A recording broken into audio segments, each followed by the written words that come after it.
Linking Teachers with Technology. Welcome to a video with Madame McDonald. Here is my assessment spreadsheet. And I don't know about you, but sometimes I like to write and I like the words to go up and down. So I have the word medical here. And if I click on this cell and I go all the way up to where it says text rotation, I can rotate the text any way I want to. So I can make it tilt up. Whew, look, it looks fancy. I can make it tilt down. I can make it go stacked vertically. I can make it stacked. What's this one called? This one is called rotate up and down.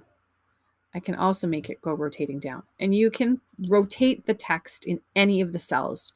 In fact, if you want to click, you can select all of these and you can go to text rotation and you can make them all look the same. And look, they just look so neat. I really like doing that.